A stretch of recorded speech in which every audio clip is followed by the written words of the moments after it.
One of the biggest things that I hear when women come to me is I don't feel confident in bed. I don't feel confident in what I'm doing. I don't feel confident in myself. And that, therefore, is shaking my confidence in the relationship.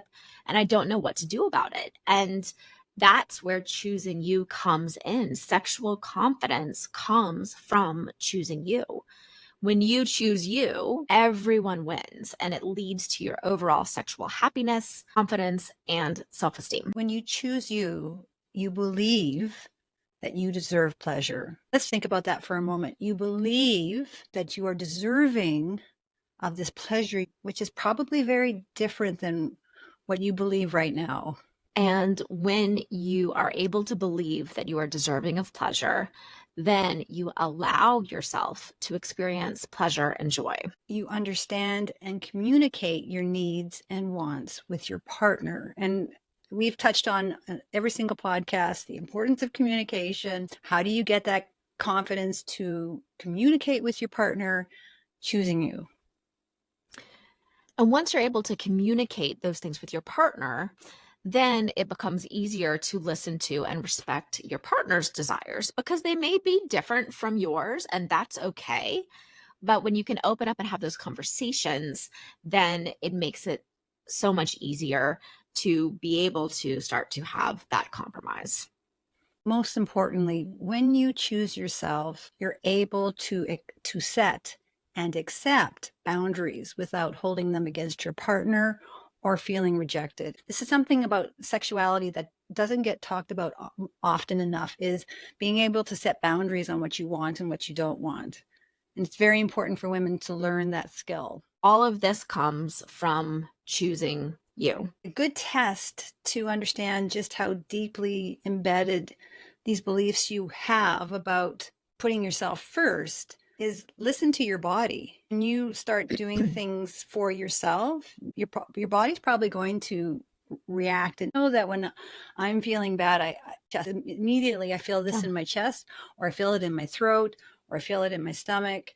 Now I'm aware of it, and it's really helpful to understand that, oh, I'm pushing against some of these beliefs.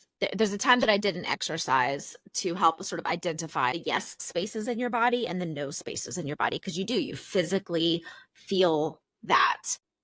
How that can come up in sex and intimacy is if you're doing something, you're experiencing something, you're trying to do something with your partner and you're getting the no feeling.